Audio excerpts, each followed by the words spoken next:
When the West was still wild, a man wouldn't envision riding the range without a gun.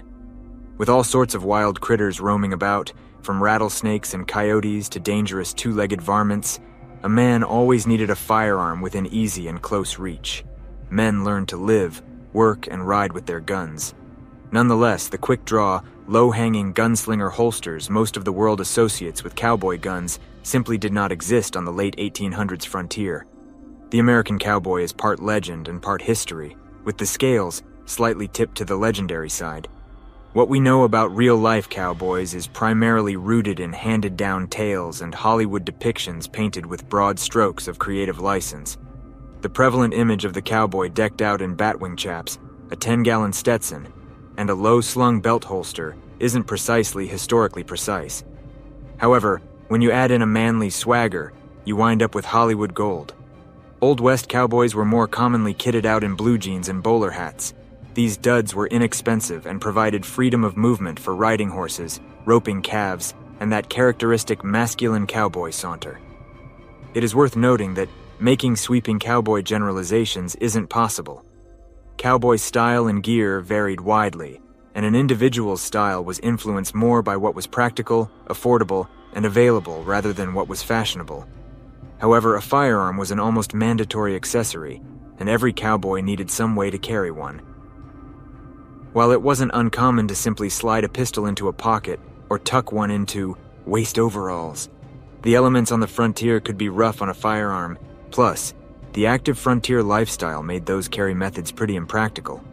The first holsters weren't products of the Old West, but rather military inventions. The earliest examples are from the 1830s and are little more than simple leather pouches that held heavy flintlock weapons. They were typically hung from or tied to a saddle pommel. Carrying a beast like the Colt Walker revolver, which weighed more than 2 pounds unloaded, wasn't practical for a belt, and holsters for these big smoke wagons were made for the saddles of the cavalry troops, to whom they were first issued. In the mid-1800s, leather pommel holsters moved across the frontier with American westward expansion. Civilian models mimicked standard military versions, and often included a leather flap that covered the gun for extra protection from weather and grime. Cowboys and frontiersmen didn't rely only on revolvers. Winchester's famous flat-sided lever-action repeaters, and others like them, played a considerable role in taming the West. These carbine-length rifles were perfect for shooting from horseback and were often stored in a saddle scabbard for easy access on the range. Most buffalo hunters and frontier travelers could handle these compact weapons from the saddle with surprising proficiency. Frontiersmen often paired a rifle with a pair of revolvers, like the Colt single-action army, usually chambered for the same ammo as their rifles. Twin sidearms weren't meant for dual wielding. The idea was to switch to the second revolver once the first ran dry, since reloading most revolvers of the era was not a speedy process. Frontiersman and author William Edward Webb sang the praises of the lever-action or revolver combo in his book Buffalo Land, published in 1870, in which he indicates some folks used leather slings to haul their rifles around, even back then. Hung by a strap to the shoulder, this weapon can be dropped across the saddle in front and held there very firmly by a slight pressure of the body, he writes. The rider may then draw his holster revolvers in succession, and after using them have left a carbine reserve for any emergency. 24 shots can thus be exhausted before reloading, and with a little practice, the magazine of the gun may be refilled without checking the horse. Some buffalo hunters would use a loop of leather to hold their rifles to their bodies so they could drop it quickly to grab a backup pistol when their lever gun ran empty. When not in use, range riders kept their long guns stored in saddle-mounted scabbards to protect them from dust and wet weather. While the military may have invented the gun holster, cowboys and other frontier travelers invented everyday carry, and everyone knows you need a dependable holster for everyday carry. Having a gun on your person is better than having one on your horse when you need it. Saddle makers began crafting leather holsters that allowed wranglers and ranchers to hang their hardware on the hip. Popular in the 1850s, the California Slim Jim was one of the first Old West holster designs. Unlike its roughest pommel predecessors, which were little more than loose leather pouches roughly in the shape of a gun, the Slim Jim had a slender profile and a form-fitting body with a loop stitched into the backside to accommodate a belt. Unlike most pommel holsters, the Slim Jim also had an open top, providing much easier access to the weapon.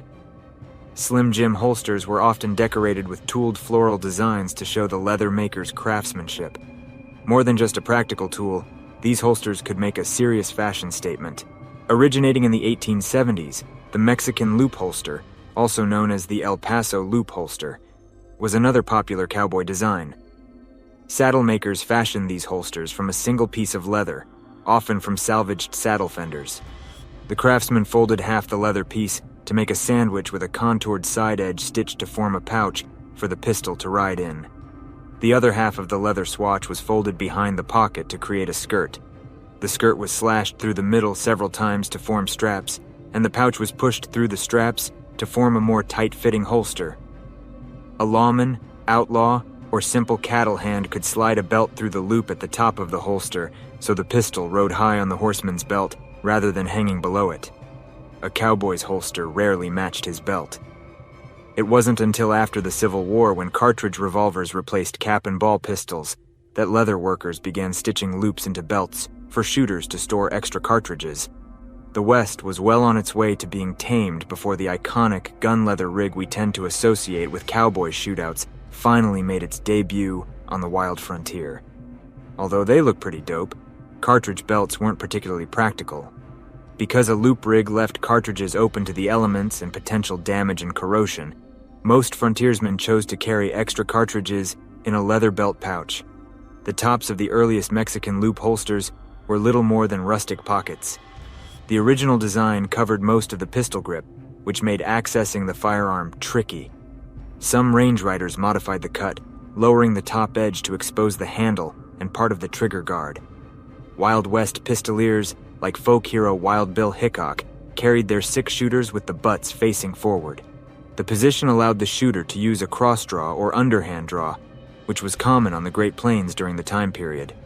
Although a modified Mexican loop holster provided a better grip and promoted a faster draw, they were far from the fast draw version popularized by 1950s westerns starring Roy Rogers, Tex Ritter, and the like. Although we often associate shoulder rigs with Bren 10 pistols and 1980s Don Johnson, their origin story begins more than a century earlier on the 1870s American frontier. Unlike hip holsters, a shoulder rig made it easy for lawmen and outlaws alike to conceal their firearms under a jacket or suit coat. Famous Old West gambler Doc Holliday sported two Navy Colt revolvers, which he could draw from a shoulder holster with lightning speed, which any fan of Tombstone knows only too well. The Western cowboy became a superstar long before the golden age of Western films. In the late 1800s, traveling vaudeville acts like Buffalo Bill's Wild West show offered a glimpse of frontier life to folks in more civilized places back east and across the Atlantic. Although these wildly entertaining depictions were the only source of information for some, the producers leaned heavily on exaggeration for theatrical purposes. Shows included trick shooting and acrobatic riding that real gunslingers would have never attempted in their everyday lives. Promoters gussied up performers' attire, including their holsters, which were often embellished with silver-colored conchos to catch the audience's eye. When silent movies first hit theaters in the 1920s, the Wild West was a popular theme. Filmmakers borrowed heavily from the cowboy image made famous by traveling Wild West shows, and silver-spotted holster rigs were one significant carryover. Old West cinema peaked from the 1940s through the 1960s, catering to a post-World War II generation. The John Wayne era of cowboy classics like Stagecoach and True Grit birthed the Buscadero holster. This low-riding rig is still associated with the fast-draw, gunslinging, shoot-'em-up cowboy culture created on the silver screen. Buscadero holsters hang low on the leg, so the gunslinger didn't have to bring his hand up to his waist to draw his sidearm. And there was often a band of leather strapped around the cowboy's thigh to keep the holster from riding up when he pulled his pistol. Eventually, Buscadero holsters evolved into the fast-draw holsters that make regular appearances in cowboy action shooting competitions. These holsters have circular spring metal straps sewn inside the holster to hold the top open. The straps also spun the revolver wheel inside the holster, allowing the shooter to begin cocking the weapon before clearing the top of the holster. However, the fast-draw holster and the romanticized live-by-the-gun D